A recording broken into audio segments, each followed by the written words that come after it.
Buenos días, amados hermanos. En esta mañana queremos continuar estudiando un poco acerca de aquellos eventos reveladores y que surgieron en torno del ministerio público de nuestro Señor Jesucristo en sus inicios, y esto que tiene que ver con el testimonio que brindó Juan el Bautista. La semana pasada habíamos hablado justamente cuando Juan el Bautista dio este testimonio ante una delegación que vino de parte del Sanedrín para interrogarlo. Y en esta mañana queremos adentrarnos en un testimonio que lo hizo ante una multitud y luego ante dos discípulos muy especiales. Así que quiero invitarles a abrir sus Biblias en el Evangelio de Juan, capítulo 1. Vamos a leer desde el versículo 29 hasta el 42. Juan capítulo 1, versículo 29 al 42.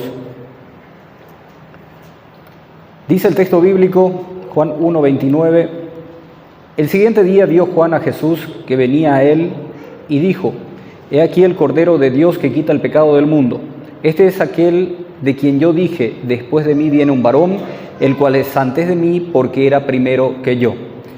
Y yo no le conocía, mas para que fuese manifestado a Israel, por esto vine yo bautizando con agua. También dio Juan testimonio diciendo: Vi al Espíritu que descendía del cielo como paloma y permaneció sobre él.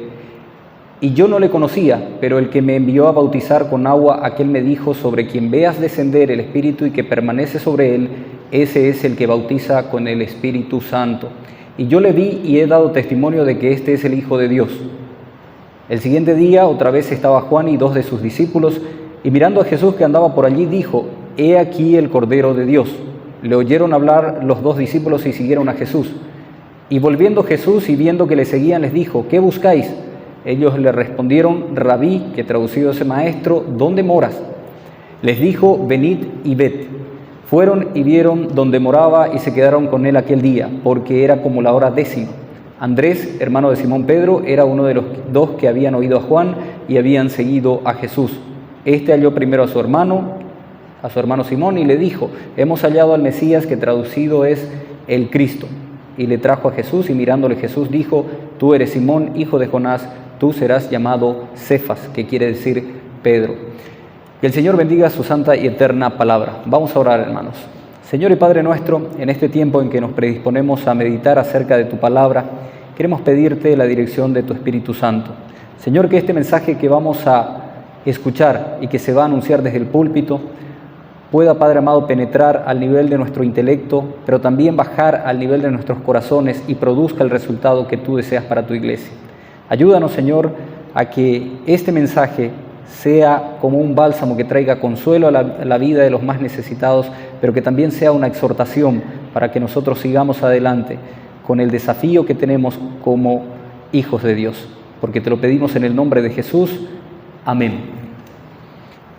Amados hermanos, encontramos aquí que al día siguiente, después de que Juan el Bautista brindó testimonio ante la delegación de sacerdotes y levitas que había venido para interrogarle, recordemos que fueron enviados por el Sanedrín, el órgano de gobierno de los judíos. Muchas gracias. Y cuando Juan tuvo la oportunidad de ser interrogado por ellos, lo que hizo él fue dar testimonio. Y aquí una vez más nos dice que Jesús venía hacia él en el versículo 29, y él, fiel al propósito para lo cual fue el llamado, el propósito de Juan, recordemos, era dar testimonio de Jesús. Él era el precursor del Mesías, el que iba adelante para preparar el camino. Cuando los levitas y sacerdotes le preguntaron: ¿quién eres?, él respondió: yo soy la voz de aquel que clama en el desierto, enderezad el camino del Señor. Entonces, él, fiel a su tarea, él conocía bien su identidad, sabía cuál era el propósito para que él estaba en este mundo, entonces no pierde el tiempo para dar testimonio, pero ahora no ante una delegación enviada por el Sanedrín, sino ante toda la multitud. Y él dice: He aquí el Cordero de Dios que quita el pecado del mundo. Evidentemente esta declaración de Juan no fue una mera suposición, sino que fue una revelación de la absoluta verdad de Dios. Dios mismo se lo reveló. Podríamos decir también que, al igual que Pedro, esto no se lo reveló carne y sangre. Obviamente esto fue producto de una revelación divina. Por eso él dice: este es el Cordero de Dios. Obviamente esto, la vida, muerte y resurrección de Jesús, luego lo probaría.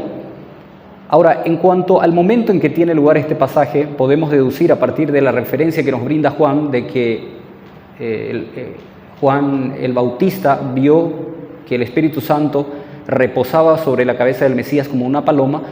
Entonces asumimos que esto fue ya después del bautismo de Jesús y de que Él fue al desierto. Recordemos, inmediatamente después de su bautismo, el Señor se alejó hacia el desierto, estuvo 40 días allí en ayuno, oración, donde fue tentado 3 veces por Satanás, y después Él vuelve, y probablemente unos días, pasados algunos días, se produce este encuentro nuevamente con Juan el Bautista.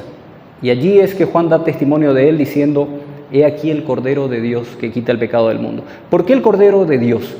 Bueno, el concepto de cordero, un cordero para el sacrificio, era bien conocido por el pueblo judío. A lo largo de la historia de Israel, Dios le había revelado a su pueblo que la única forma de remover el pecado y la separación de él era a través de sacrificios de sangre. Eso lo encontramos en Levítico capítulo 17, versículo 11. O sea, si el pecado nos había apartado de Dios, la única forma para satisfacer la justa ira de Dios por ese pecado y volver a reconciliarnos era a través de sacrificio de sangre. Y el primer sacrificio que registra la historia de la Biblia probablemente fue el de Génesis capítulo 3, versículo 21.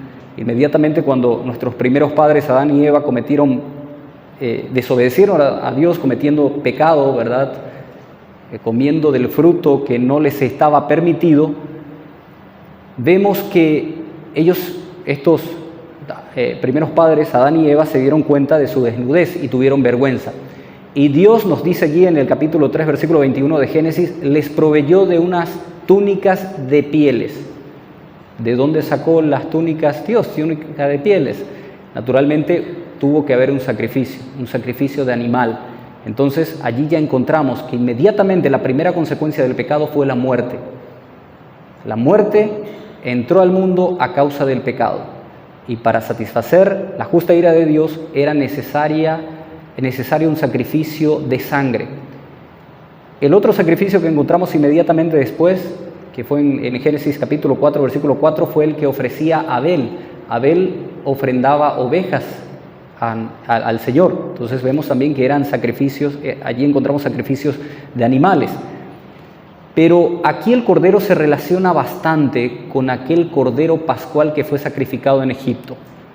¿Recuerden ustedes? En Egipto el pueblo hebreo iba a nacer como nación. Eso iba a ser la fecha de su independencia. Cuando la última plaga iba a enviar Dios sobre aquel pueblo, le dio instrucciones a los hebreos para que sus primogénitos no experimentasen muerte. Recordemos, iba a pasar el ángel de la muerte y todo primogénito iba a tener que morir. Pero Dios le dio una instrucción a su pueblo específicamente y les dijo para que sacrificaran un cordero y que con la sangre de ese cordero se pintara el dintel de la puerta.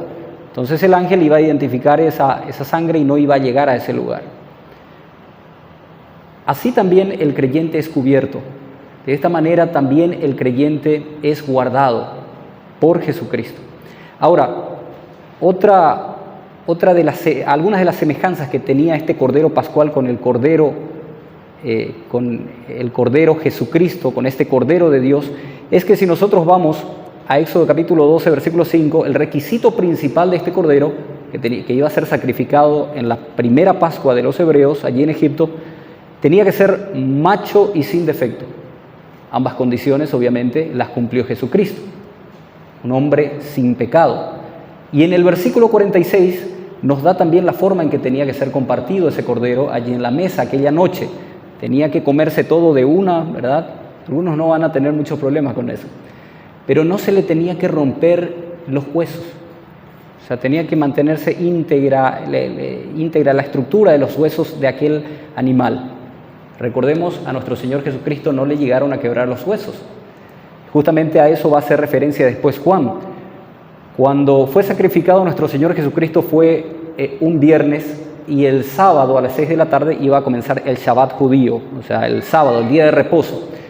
Entonces los judíos, para evitar que estos 3 crucificados, Jesús y los 2 ladrones que estaban con él, quedasen colgados durante el día de reposo, le pidieron a los oficiales romanos para que le quebrasen las piernas para acelerar el proceso de muerte, porque si se le quebraban las piernas no iban a tener en qué apoyarse y iban a morir por asfixia. Y encontramos en aquel relato que cuando quebraron las piernas del primer ladrón, luego del segundo, cuando llegaron a Jesús, Jesús ya había muerto. Entonces no hubo falta de quebrarle las piernas. Y a eso hace referencia también Juan 19:36, cuando dice: porque estas cosas sucedieron para que se cumpliese la Escritura, no será quebrado hueso suyo. ¿Ven la analogía, el parentesco de aquel tipo de cordero pascual en Egipto y este cordero que ahora viene a ofrecerse a sí mismo, nuestro Señor Jesucristo? En Salmo 34:20 también encontramos que este cordero, que los huesos de este cordero no iban a romperse. Y en 1 Corintios capítulo 7, 1 Corintios 5:7, el apóstol Pablo es claro cuando dice: porque nuestra Pascua, que es Cristo, ya fue sacrificada por nosotros. Esta verdad que declara aquí Juan el Bautista cuando le ve a Jesús y dice: he aquí el Cordero de Dios, amados hermanos, al reconocerle a Él como el Cordero de Dios, este es el corazón del Evangelio. Si nosotros entendemos que este es el Cordero que ha sido sacrificado por tus pecados y por los míos, y que gracias a eso yo he sido reconciliado con Dios, he comprendido perfectamente el Evangelio. Recordemos aquel encuentro de Felipe con el etíope eunuco de Hechos capítulo 8. En el versículo 23, el etíope nos dice que estaba leyendo, versículo 32, Hechos 8:32, nos dice que estaba leyendo un pasaje de las Escrituras. ¿Cuál era ese pasaje? Vamos a ver lo que dice Hechos capítulo 8, versículo 32. Nos dice aquí el texto bíblico, Hechos 8:32, el pasaje de la Escritura que leía era este: como oveja a la muerte fue llevado, y como cordero mudo delante del que lo trasquila, así no abrió su boca. Y a partir de allí nos dice que Felipe comenzó a explicarle el Evangelio, y el etíope eunuco llegó al convencimiento y dijo: ¿qué impide que yo sea bautizado? Y Felipe le dice: si quieres bien puedes, y él se bautizó y obviamente llegó renovado a su casa como un hombre nuevo, un hombre regenerado. El etíope eunuco comprendió el Evangelio a partir de aquella escritura y fue salvo, porque una de las formas en que somos salvos es a través de Jesucristo, creyendo en Él. ¿Qué es la vida eterna? Nos dice Juan en el capítulo 12.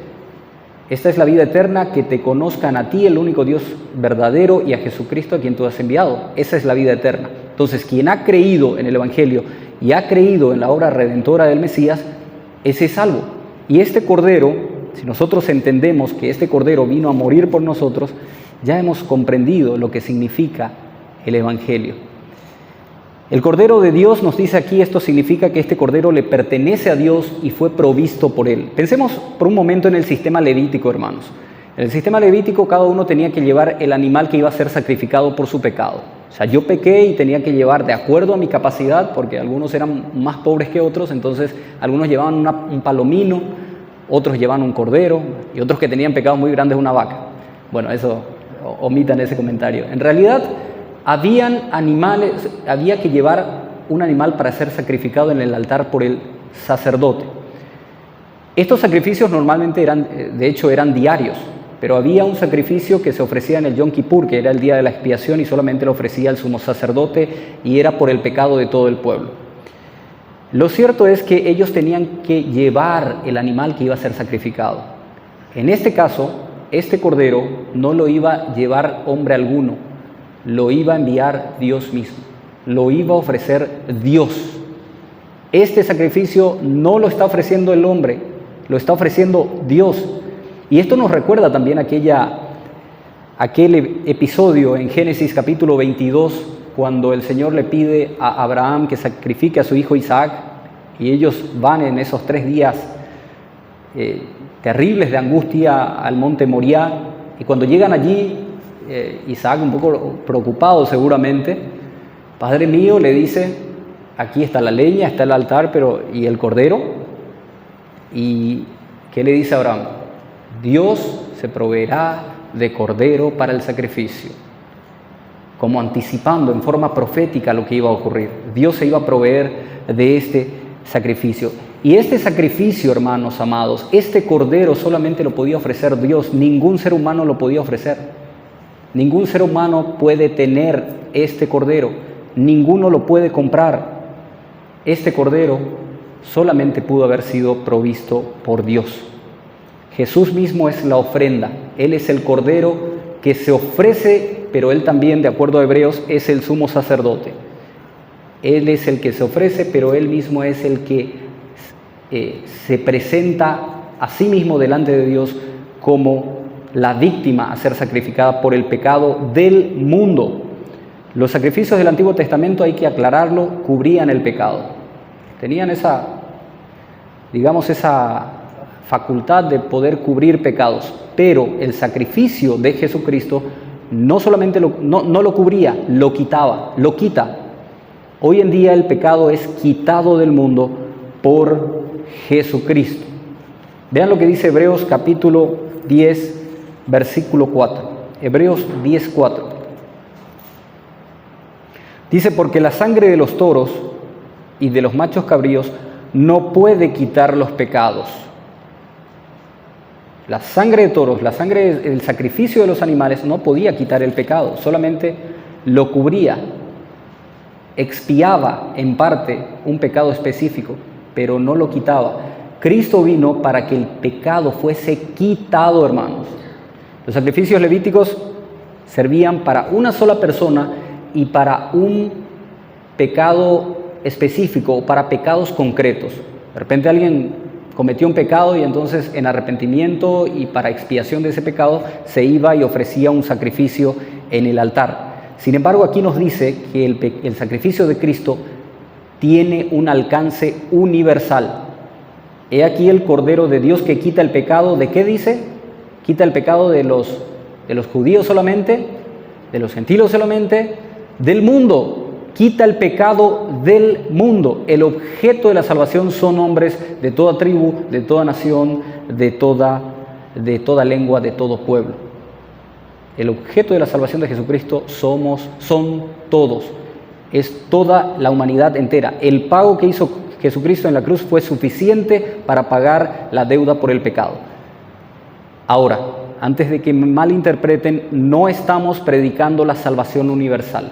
El hecho de que el sacrificio de Jesucristo sea suficiente para cubrir o para quitar el pecado del mundo, no significa que sea efectivo para todos. El pecado es quitado de aquel que ha creído. El sacrificio es suficiente, es eficaz, pero es eficiente y efectivo solamente para los que creen, no para los que no creen. Ahora, ¿por qué es necesario que haya un sacrificio? Nosotros encontramos en Hebreos capítulo 9, versículo 22, que sin derramamiento de sangre no hay remisión de pecados. Es necesario, había la necesidad de que alguien pague por el pecado. Nuestro Dios es justo, es santo. ¿Hay alguna duda de eso? Ninguna, ¿verdad? Entonces, si Él ha puesto ciertas reglas de juego en este mundo, ciertas prohibiciones, ciertas limitaciones, y si alguien contraviene esas disposiciones o esos preceptos, ¿qué merece? ¿Merece castigo o no? Claro que merece el castigo. El hombre que pervierte los mandatos de Dios necesita ser castigado. Alguien, pero si el hombre no va a ser castigado, alguien tiene que pagarlo, ¿verdad? Alguien tiene que pagar una deuda. Si yo me voy y saco cosas del almacén y escribo firmo en una libreta, la famosa libreta de almacén, no sé si todavía se usa, alguien tiene que pagar esa deuda. Entonces, ¿cuál era la esencia del sacrificio de Jesucristo? ¿Cuál es la esencia? La sustitución. Él fue el sustituto por nuestras transgresiones. Él ocupó nuestro lugar. Vos y yo nos merecíamos la cruz y mucho peor, pero Él decidió cargar con nuestro pecado y Él fue sacrificado en tu lugar y en el mío. Porque nos dice Romanos capítulo 6, versículo 23, la paga del pecado es ¿qué cosa? Es la muerte. Alguien tiene que morir. Si alguien ha pecado, alguien tiene que morir. Y nosotros pecamos todos los días, ¿verdad? Y nos preguntamos, ¿por qué seguimos vivos? La respuesta, por la gracia y misericordia de Dios. No hay otra explicación, hermanos. merecíamos la muerte. Entonces el pecado de Jesucristo no solamente nos limpia de pecado, sino satisfizo en forma perfecta la justa ira de Dios contra el pecado. Dios está airado contra el pecado, Dios aborrece el pecado y alguien tenía que cargar ese pecado. Ahora, Cristo vino obviamente a hacer algo que el hombre no iba a poder por sus propios medios, que es quitar el pecado. La religión insiste en que la persona debe cargar con su pecado y que la forma de expiar ese pecado, que ese pecado sea perdonado, le sea alivianado, es a través de las buenas obras. Eso es lo que la religiosidad, creo que se apagó, eso es lo que la religiosidad o la religión enseña. Que si yo cometí pecado, bueno, hay una oportunidad en que yo puedo hacer buenas obras y expiar así mi pecado. Pero hermanos amados, si esperamos nosotros cubrir nuestros pecados con buenas obras, estamos perdidos. Allí sí nos fuimos todos, porque, como habíamos dicho una vez, el hombre incrédulo, el hombre mundano, hasta cuando respira está pecando. Las posibilidades de pecar están muy, pero infinitamente por encima de las posibilidades de hacer el bien. Y aun cuando hacemos el bien, si eso no viene de la fe, nos es contado por pecado, nos dice también Romanos capítulo 6. Entonces, en todo momento estamos pecando. Y si pensamos que vamos a expiar ese pecado con buenas obras, estamos perdidos. Y hay gente que cree esto, hermanos. Se pasó pecando todo el año, fue malo, fue chismoso, cuentero, cometió adulterio, corrupción, inmoralidad de toda clase. Ah, no, pero en Semana Santa no come carne. Ah, no, pero el 8 de diciembre rumbo a Cúcuta. ¿Por qué?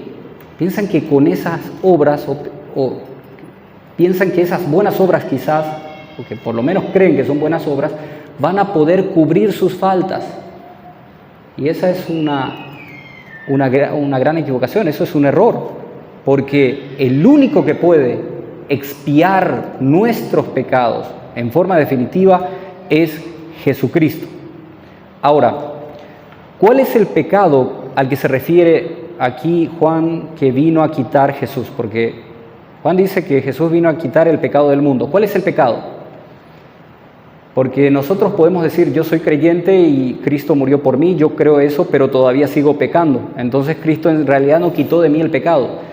El pecado al que se refiere aquí Juan y el pecado al que se refiere la Biblia que vino a quitar Jesucristo es ese pecado de vivir sin Dios, de vivir apartado de Dios, ese pecado de vivir ignorando a nuestro Creador, pensando que Él, o creyendo o pretendiendo creer que Él no existe.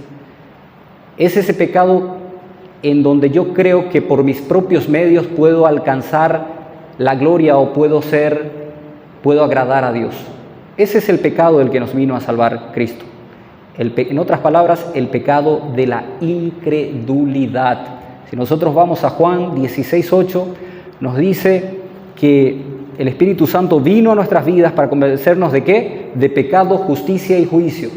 De pecado por cuanto que no creen en mí. Entonces, ¿cuál es el pecado? El pecado que condena es no creer en Cristo. Todo pecado ha sido clavado en la cruz del Calvario, pero el creer en Cristo, esa es la condición. Si yo no creo, el que no cree en el Hijo ya está condenado.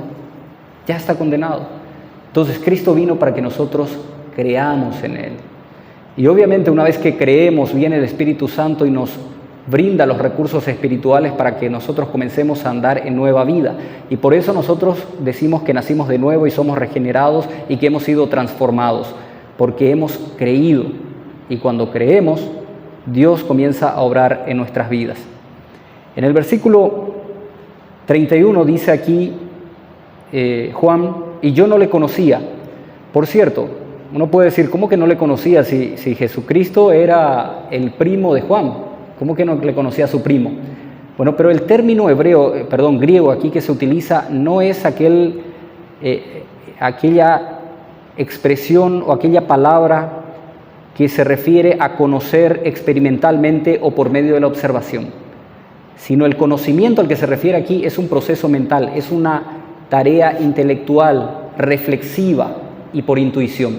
O sea, cuando Juan dice, yo no le conocía, lo que está diciendo es, yo no le conocía en su faceta de Mesías. Yo lo conocía como persona, pero yo no sabía que Él era quien había de venir. Yo no sabía que Dios mismo le había enviado. ¿Y cómo Juan se dio cuenta finalmente de que Él era el Mesías? Por una señal. Nos dice que el Espíritu Santo reposaba sobre Él en forma de paloma. En primer lugar, el Espíritu Santo, como es espíritu, no puede verse. Y en segundo lugar, no puede tener forma porque es espíritu. Sin embargo, Juan lo vio en forma como de paloma. Lo más probable es que solamente Juan lo haya visto, no todos, porque nos dice que reposaba sobre la cabeza del Mesías, o sea, constantemente estaba sobre él. Y Juan obviamente necesitaba esa señal, y con esa señal él iba a dar testimonio. Versículo 33 dice él, el que bautiza, y yo no le conocía, pero el que me envió a bautizar con agua, aquel que me dijo, sobre quien veas descender el Espíritu y permanece. Por eso decimos que el Espíritu Santo estaba sobre él. Y que permanece, ese es el que bautiza con el Espíritu Santo. Recordemos cuando cuando Juan el Bautista fue confrontado con qué autoridad él estaba predicando y bautizando, él no defendió su bautismo, él reconoció las limitaciones de su bautismo. Y él dijo, yo ciertamente bautizo en agua. Y el agua es un simbolismo.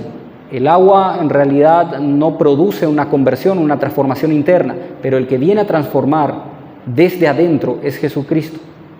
El bautismo que Él trae es una conversión interna, no es una conversión, simplemente un acto externo como un bautismo. Versículo 35, vemos que al día siguiente otra vez estaba Juan con 2 de sus discípulos. ¿Por qué dice al día siguiente? Bueno, este sería ya el tercer día. El primer día Juan el Bautista fue interrogado por fariseos, por levitas y sacerdotes. El segundo día él dio testimonio ante una multitud. Y ahora en el tercer día él estaba en un momento de intimidad con 2 de sus discípulos, en un momento de reunión quizás, y ve a Jesús. Ahora no viene hacia él, sino Jesús estaba pasando a cierta distancia, y él dice, he aquí el Cordero de Dios que quita el pecado del mundo. Y luego, ¿qué nos dice el texto bíblico? Que estos 2 discípulos inmediatamente le siguieron a Jesús. ¿Quiénes eran estos discípulos? Por el texto aquí encontramos que uno era Andrés, hermano de Simón Pedro, y el otro era Juan mismo. A pesar de que él no se incluye en el relato, evidentemente era él. Juan y Andrés estaban con Juan el Bautista. Y cuando escuchan esta declaración de parte de Juan el Bautista, ¿qué hicieron ellos? Le siguieron al Mesías, a pesar de que eran discípulos de Juan el Bautista. Noten ustedes lo importante, hermanos, y tenemos que aprender aquí una lección igualmente importante. Nosotros tenemos que buscar que la gente siga a Cristo, siga a Jesús, no que nos siga a nosotros, no que siga a nuestra iglesia, no que siga a nuestra denominación, que siga a Cristo. Hay algunos que se molestan porque se le predicó el Evangelio y decidió no congregarse con nosotros. No tenemos por qué molestarnos por eso. No somos nosotros a quienes tiene que seguir la gente, es a Cristo. Entonces, cuando Juan el Bautista le señala a Jesús, sus 2 discípulos se fueron y él cumplió con su propósito de dar testimonio de Jesús. Decía Juan el Bautista, es necesario que Él crezca y yo mengüe. También tenemos que pensar nosotros así, hermanos. Hay una expresión interesante que hoy en día los muchachos usan mucho en el seminario y le llaman abigeato. Cuando un hermano de otra iglesia un hermano de una iglesia se pasa a otra congregación. Entonces le dicen que tal pastor cometió abigeato, le robó sus ovejas. Pero hermanos amados, las ovejas son de Cristo. Los pastores están a cargo del rebaño en el sentido de cuidarlos, de apacentarlos, pero el dueño es Cristo. Entonces, si a un hermano le queda mejor una congregación, quizás que le queda más cerca de su casa o en donde se sienta más cómodo, y gloria a Dios siempre y cuando persevere en el camino de la fe, las ovejas son de Cristo. No pensemos, no nos molestemos porque la gente no nos sigue. No nos tiene que seguir a nosotros, tiene que seguir a Cristo. Por eso es que hay algunas denominaciones, hay algunas mega iglesias, ¿verdad?, que cuando cae de repente el pastor o el predicador, ¿qué pasa? Esa iglesia se disuelve o se divide, todo el mundo, la mayoría, un 80% sale porque estaban siguiendo al pastor, no estaban siguiendo al dador del pastor. No estaban sirviendo al pastor verdadero, al único pastor, que es Jesucristo. Entonces, nunca busquemos que la gente nos siga a nosotros. Nuestra prioridad es que sigan a Cristo, señalarles a Cristo. Cuando prediquen, no prediquen de su iglesia, no prediquen de su denominación, no prediquen de su grupo de alabanza o de las predicaciones o de su doctrina. Prediquen de Cristo. Entonces, si quieren venir a esta iglesia, gloria a Dios. Pero si no quieren, habremos cumplido con nuestro papel de presentarles a Cristo. Cristo tiene que ser el objeto de atención de la gente. Entonces, inmediatamente estos discípulos fueron detrás de Jesús y en el versículo 38 el Señor se voltea, ¿verdad? Y les dice, ¿ustedes qué buscan? Esta pregunta es muy interesante, hermanos. ¿Qué buscáis? Ellos, en lugar de responderle con una pregunta, de darle a Jesús una respuesta, le responden con otra pregunta. Rabí, que traducido es maestro, ¿dónde moras? Ciertamente el Señor no estaba haciendo esta pregunta para obtener información. Él era omnisciente, o por lo menos tenía una omnisciencia, aunque limitada en esta tierra, era omnisciente, él sabía lo que la gente pensaba. Tal es así que vemos, por ejemplo, en Juan capítulo 2, versículo 24, cuando la gente se aglomeraba y se iba junto a Jesús, él no se fiaba de ninguno de ellos porque los conocía cuáles eran sus pensamientos. Entonces, ¿por qué les pregunta? La pregunta no es para Jesús, o sea, la respuesta no es para Jesús, la respuesta era para estos mismos discípulos. Ellos necesitaban considerar cuáles eran las motivaciones, anhelos y deseos más internos de su corazón para seguirlo a Él. Nosotros también hoy deberíamos preguntarnos, ¿qué es lo que buscamos? ¿Qué buscas? Jesús hoy nos pregunta, ¿qué buscas? Porque, amados hermanos, muchos buscan a Jesús por las razones equivocadas. Muchos buscan a Jesús porque quieren sanidad, porque quieren prosperidad, porque quieren que el Señor los bendiga, les dé una mejor casa, una mejor profesión, un mejor oficio. La gente busca a Jesús porque quiere vivir bien, quiere vivir feliz, pero no quiere saber nada de un Cristo que les exige entrega, renuncia, abnegación. Un Cristo que exige una vida sacrificial. De ese Cristo no quieren escuchar. Quieren escuchar de un que les ofrece la mejor vida ahora. Y esas son las razones equivocadas. Porque no seguimos a Cristo para eso. El apóstol Pablo dijo en Gálatas 2:20, ya no vivo yo, mas Cristo vive en mí. O sea, desde el momento en que venimos a Cristo y le entregamos nuestra vida, ya no vivimos nosotros, valga la redundancia, para nosotros mismos. Vivimos para aquel que nos redimió, que nos salvó. Ciertamente, seguir a Jesús tiene sus privilegios, pero buscarlo por esos privilegios o por aquellas cosas materiales o físicas, realmente es un entendimiento totalmente errado de quién es el Mesías, de quién es este Cordero de Dios. Eso pensaron sus discípulos también al principio. Ellos pensaron que Jesús iba a venir a ser rey y que a cada uno lo iba a nombrar ministro, ¿verdad? Y por eso Juan y Jacobo pidieron los primeros lugares. Hasta le pidieron a su mamá que intercediera ante el Mesías y le dijeran, Señor, cuando estés en tu reino, no en el reino celestial, en el reino aquí ahora, en el reino político, cuando estés en tu reino, permite que uno se sienta a tu derecha y el otro a tu izquierda. Se iban a hacer del primer anillo. Obviamente Jesús no vino para establecer un reino terrenal, a menos no en ese tiempo. Vendrá el tiempo en que Él va a reinar, pero ese no fue el tiempo de su reinado, ese fue el tiempo de su humillación. Pero Cristo ahora reina. Cristo ahora reina y nosotros estamos esperando también reinar con Él. Entonces, en el versículo 39 vemos que el Señor les dice, venid, ved. Ellos le preguntan, Señor, ¿dónde vives? Y el Señor seguramente tenía una morada temporal, ¿verdad? Algún lugar donde Él se quedaba Afortunadamente el texto bíblico no nos dice dónde queda ese lugar, porque estamos seguros con lo idólatra que somos, que ese lugar ya iba a ser un lugar de adoración, ¿verdad? Un lugar en donde se iba a idolatrar esa casa. Gracias a Dios no nos dijo dónde vivía Jesús. Entonces, estos discípulos le preguntan dónde vivía y el Señor, la invitación que hace es amplia. Les dice, vengan y vean ustedes mismos, vengan y vean por sus propios medios. Y ellos fueron junto a Jesús. La invitación, amados hermanos, es amplia para aquel que busca a Jesús de todo corazón. Jesús no mezquina su tiempo con aquellos que realmente quieren conocerlo. Si realmente quieres conocerlo, Él se va a revelar en su gloria y en su esplendor, en el tiempo que Él considere, pero lo va a hacer. Pero si lo buscamos de corazón, no por las cuestiones equivocadas. Luego dice aquí que el apóstol Juan, que se quedaron con él aquel día porque era como la hora 10. ¿Por qué él incluyó la hora aquí?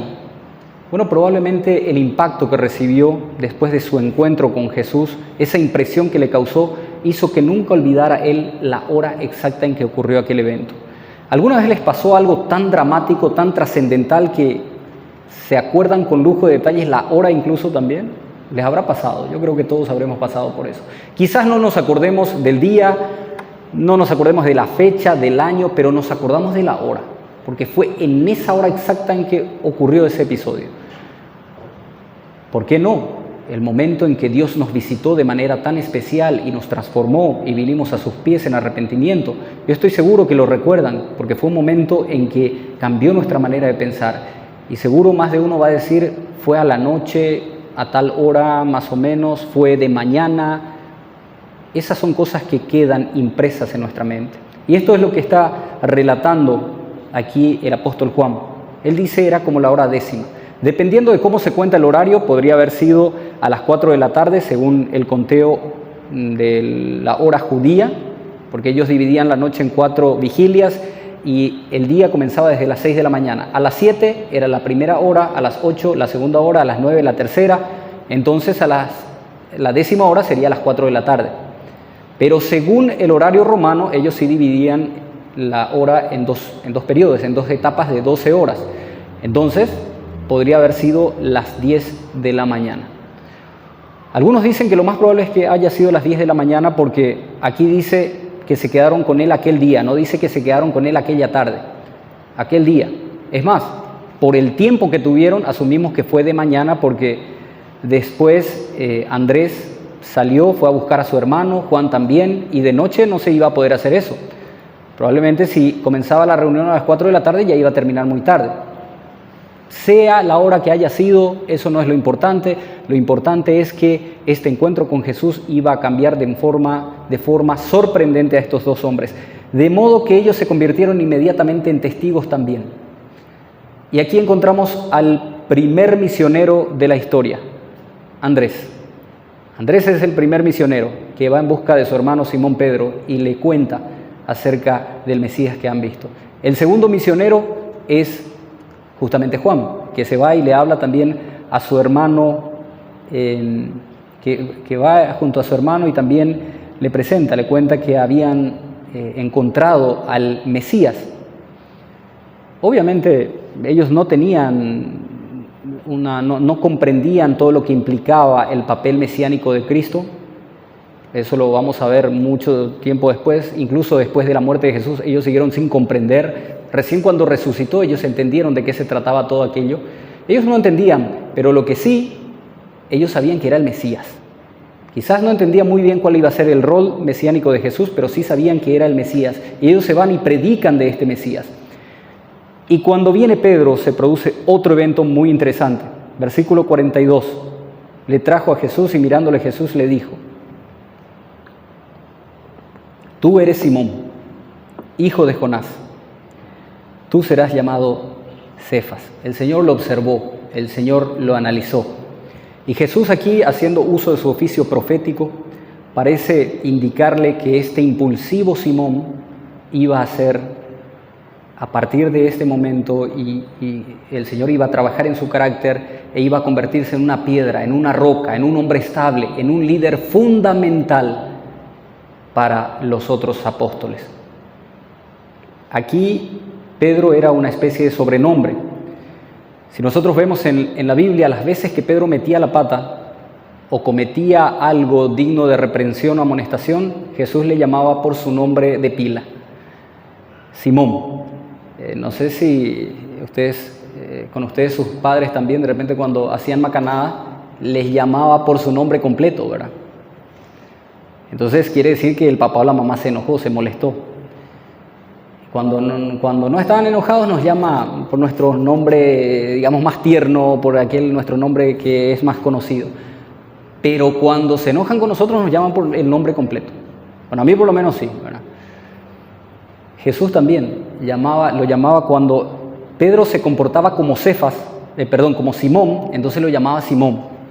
Simón, Simón, hijo de Jonás. O ya más Simón, ¿verdad? Ya metía nuevamente la pata. ¿Por qué? Porque Simón, ¿qué clase de hombre era Simón? Era un hombre impetuoso, un hombre vacilante, un hombre indigno de confianza, uno que se comprometía a entrarle en todo, ¿verdad? Asumía grandes compromisos que al final no cumplía.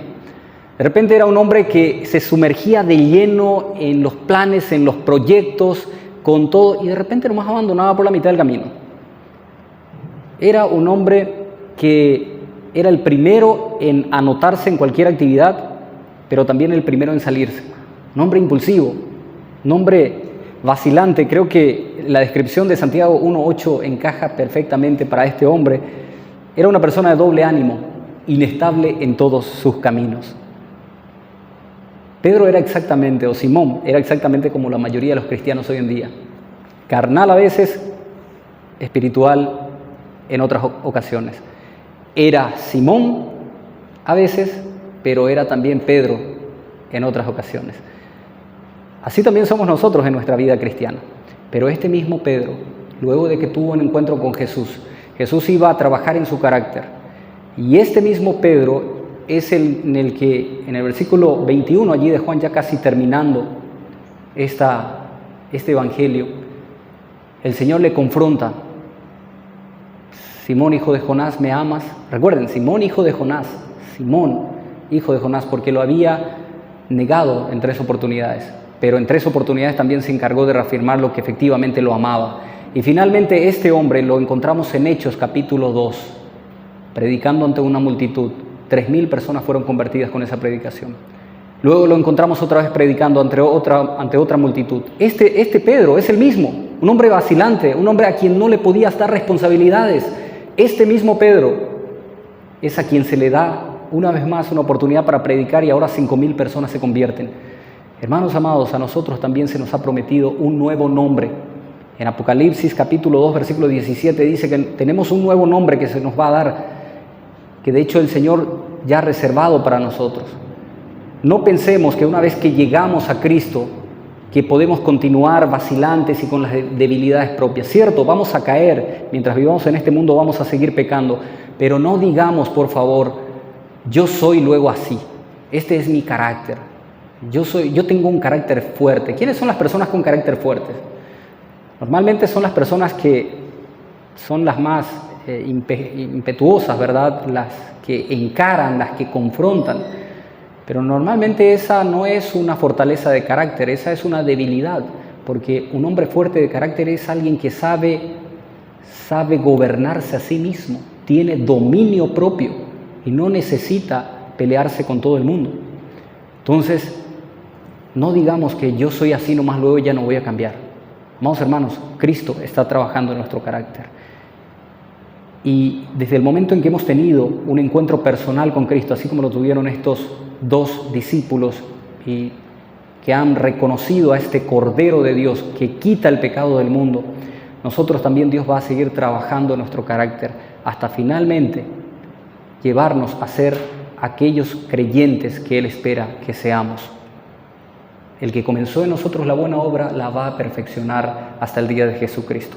Damos gracias a Dios por este Cordero, porque por nuestros propios medios no hubiésemos alcanzado nunca esta salvación tan grande, amados hermanos.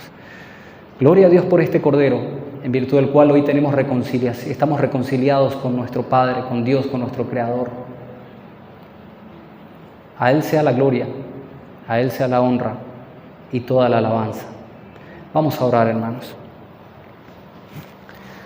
Señor y Padre nuestro, en este tiempo en que hemos meditado acerca de tu palabra, específicamente en este pasaje tan pesado para nosotros, Señor, porque nos confronta con nuestra iniquidad, con nuestra condición, con nuestra naturaleza caída. Solo tenemos palabras de gratitud, Señor, por aquel Cordero que fue inmolado en la cruz. Señor, nosotros merecíamos morir en ese lugar. Nosotros merecíamos ese sufrimiento, merecíamos ser flagelados, pero por amor a nosotros, tú mismo te hiciste carne, viniste a este mundo y cumpliste lo que nosotros por nuestros propios méritos no íbamos a alcanzar nunca. Gracias, Señor, por ese sacrificio de nuestro Señor Jesucristo. Perdona nuestras ofensas, nuestras deudas. Ayúdanos, Padre amado, a recordar siempre que si no fuese por este Cordero, hoy mismo estaríamos alejados de ti eternamente. Mas hoy, Señor, tenemos esperanza en la vida eterna, esperanza de volver a reencontrarnos con aquellos que han partido también creyendo en ti, creyendo en esta bendita esperanza de que en Jesucristo hay vida eterna. Señor, te encomendamos este tiempo en el nombre de Jesús. Amén.